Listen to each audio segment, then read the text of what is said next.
I've chosen to speak to you today. And first of all, I think we need to have our parents in the room stand up. Kids, let's give these people a round of applause.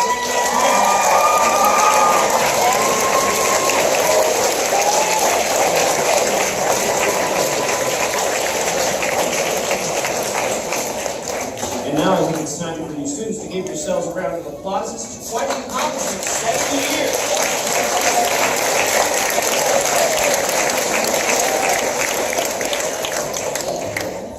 Well, I'd like to speak on a couple things. First of all, I'd like to talk about the Student of the Year thing that we just did.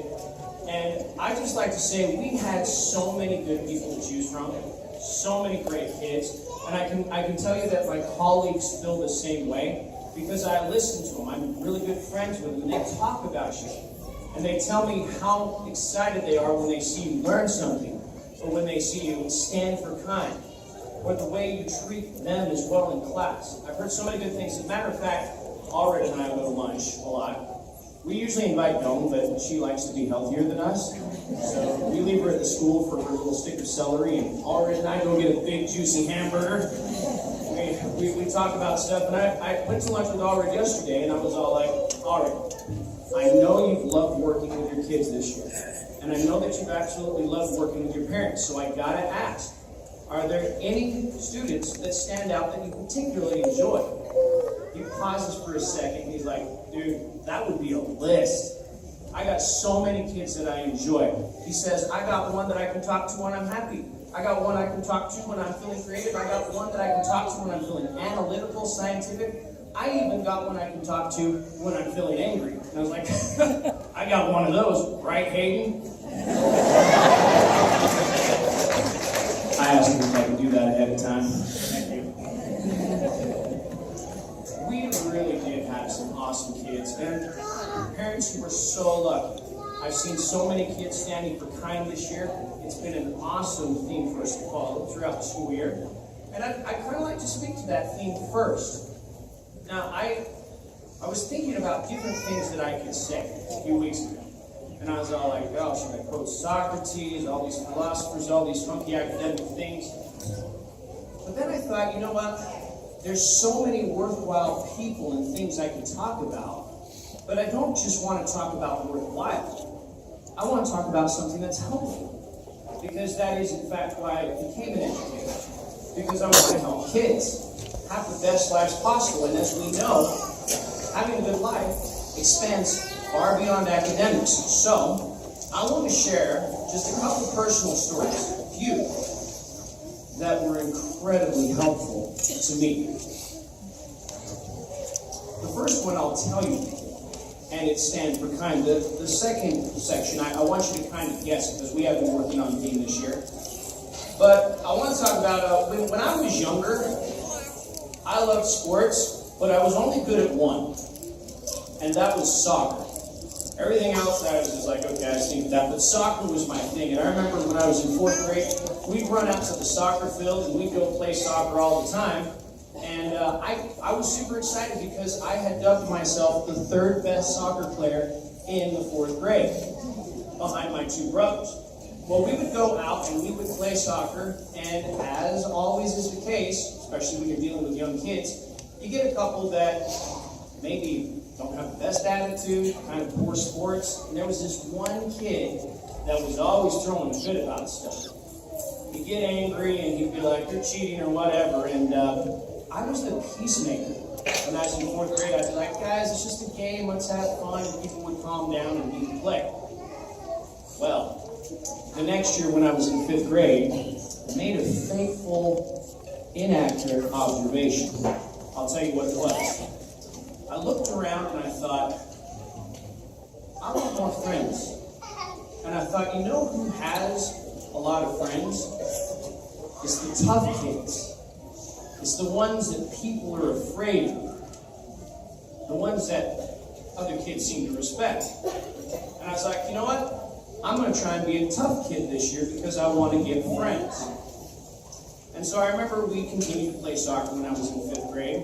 And we went out to the field and we were playing around, and this same kid was throwing a fit, and people didn't like him at all. So I thought, well, this would be my chance. He was throwing a fit this would be my chance to prove how tough I was. So instead of being a peacemaker, I remember getting right up in his face and yelling at him. And then stepping up even closer and positioning myself so we were going to fight. And I was super excited about this, but scared because it was like outside my character. So I kind of braced myself for the inevitable impact of his fist hitting my face or my stomach. But what happened next was much more helpful and much more profound than a fist to the face or the stomach. And that is, he looked me straight in the eye. And then he lowered his head and shook it, and he said, "You've changed." I still feel the cold chill today. That sick feeling that you feel in the back of your throat when you're like ashamed and you know that it's right. I felt that then, and I have never forgot the expression on his face and the way I felt that day. Now, the sad truth is sometimes kids and adults, we take a while to learn things. This was the case with me. It took me a while to learn that maybe this isn't the best approach to making friends. And it caused a lot of heartache over the next few years. Well, to make a long story short, several things changed as I went from 5th grade to 6th grade to 7th grade. By the time I got to about 8th grade, I was like, this isn't working. I do need to change in a different way. And I remember there are a lot of things that happened, but one specific event, a teacher that I admire, a teacher that I try and emulate, came to class one day and he asked us all, he said, "How many of y'all want to have friends?" We're all like teenagers, so we all raise our hand. Yeah, he's like, "How many of you all want to have a lot of friends?" We're like, "Oh yeah." And I'm sitting here thinking, well, yeah, this was the question I was trying to address when I was in 4th grade and failed miserably. And so we all listened to what he had to say. He said, "I am going to tell you a secret that is going to get you more friends than you know what to do with." And here's a disclaimer, folks. It doesn't matter how many friends you have. But we were interested in it at the time. And so I listened to him, and he said, if you go down the hall, and instead of scowling, you have a smile on your face, people are going to want to be around you. If you go down the hall, or you're sitting in class, and you notice something somebody does that is awesome, and instead of ignoring it or being jealous about it, you tell them about it, you point out the good things they do, people are going to want to be around you. I was like, well, snap. If it's that easy, I'm going to have to try this. And you know, it was kind of funny because the year before, I remember I was trying the tough guy thing, and I was walking down the hall, didn't know how ridiculous I looked with this mean look on my face until one of my friends looks me straight in the eye, and he does this. I'm like, do I look that stupid? Apparently I did. So I tried it that year, and what do you know? It worked. People responded to kindness. How many of you like it when somebody smiles at you? How many of you like it when somebody takes the time to point out something good that you've done? Parents, how many of you like it when your kids do that with you? Might try that sometime. Well, I found that in case people don't want to hug porcupine, they want to be around somebody that makes them feel good. We all like that. And so I tried that, and I was so excited about the response I got. So many good things were happening. Let me tell you about a teacher. This one hits close to my heart as well, because I am a teacher. A teacher that nobody liked, or it seemed like nobody liked. We'll call her Mrs. M, because I don't want to give it away in case anybody knows her. But she came from Great Britain, and she reminded me of that professor from Harry Potter, Professor McGonagall, right? She had this British accent, and she was super strict. And I remember when I was in 7th grade, I was sitting in her class, and I had I had a textbook open. It was a textbook, for crying out loud. But I was on the wrong page. And she walked to the back of the room and she slammed my textbook shut and she said, "You're on the wrong page. Don't ever do that again." I shrunk in my seat and I was just like, oh my gosh, I'm so embarrassed. And so I decided, you know what, nobody likes her, so this is easy, I can join the bandwagon. You know how sometimes there's certain people that almost becomes popular to unlike, which is sad, but it does happen. That was this teacher, and I remember somebody wrote an article about her in the school newspaper because she was a new teacher, and I'm like thinking to myself as I'm reading the article, I'm like, oh, who would dare write an article about this particular teacher? Because their reputation is going to go down the tube if they say anything nice. So I read it, and of course they said stuff nice. The nicest thing they said was, she has a cool accent, and that was that. Well, fast forward to my 8th grade year, when I started embracing the stand for kind thing. I wanted to be different. And I'd seen the success that would come from that, and I remember I showed up at school. And it was different because there was an ambulance parked out in front of the school. And there was this big crowd of kids in the entryway. And obviously it piqued my curiosity, so I walked through and I made my way through the crowd of kids, and as you may have guessed, there was that teacher I was just telling you about. She was being wheeled out by paramedics, unconscious. And I remember thinking, oh my goodness, what's going on with her? But what happened next is really what got me. All these kids were surrounding this teacher. And one of them yelled out sarcastically, "Ooh, is she gonna die?" to the paramedics. Paramedics kind of rolled their eyes and they just walked out. And again, I felt that sick feeling, only this time it wasn't me that produced it. It was the actions of others. Because my mom was a teacher.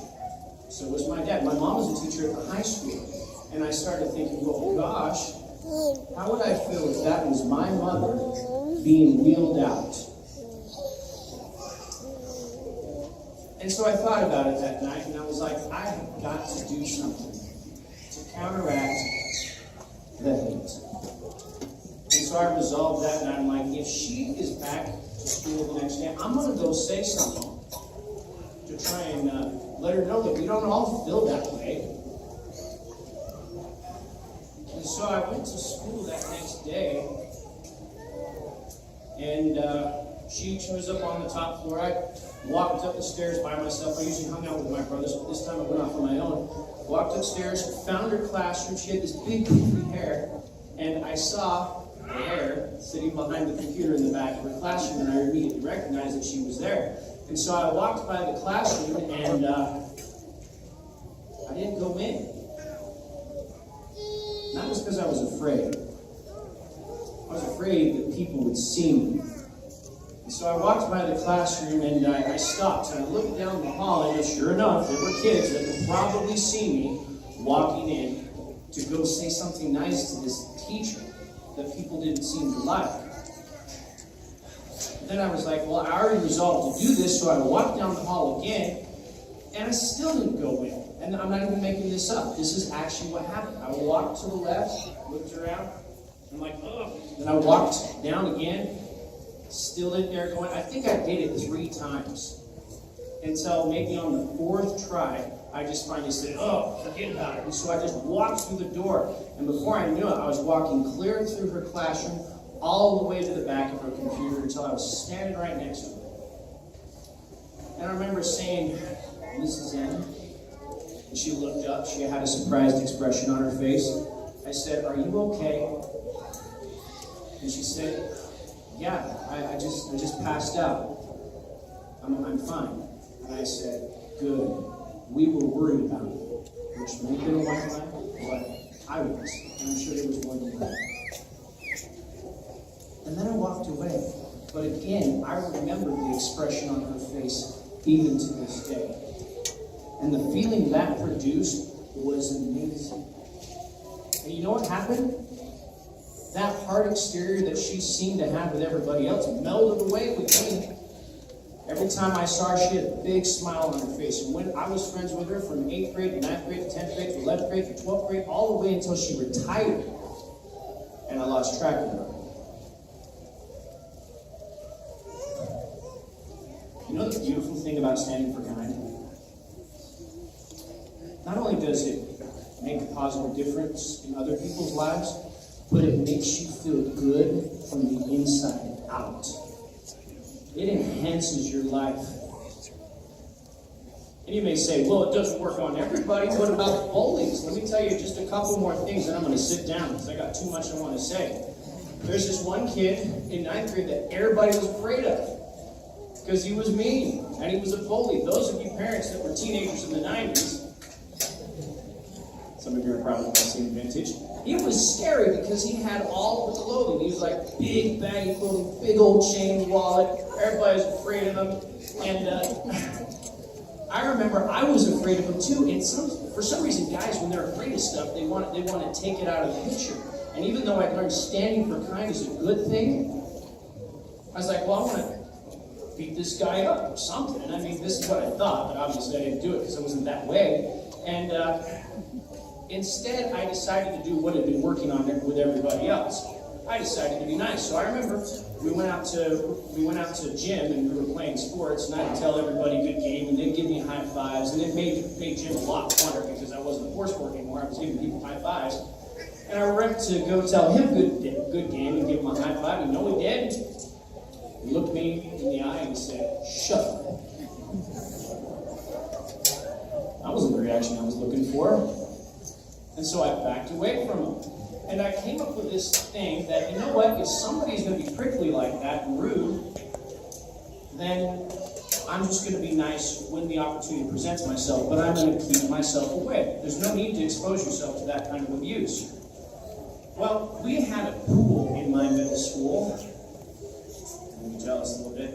But I remember I was swimming one day, and this was later in the year, and I was doing a backstroke. And you know that little divider between the deep end and the shallow end? The little floating things. I remember I was doing the backstroke, and this kid swam over to that divider thing, and he picked it up so that I could swim under it. I was like, oh my goodness. Kindness even affects the most hardcore kid in the 9th grade. It does. It affects everybody. Old, young, middle-aged, male, female, everybody. There's so many things I could say on this. But if there's one bit of advice that I'd like to leave you with today, it's to stand for kind. Especially as you go throughout middle school, and as you interact with a ton more kids, I promise, it'll not only enhance their lives, but it'll enhance your own. #stand for KIND.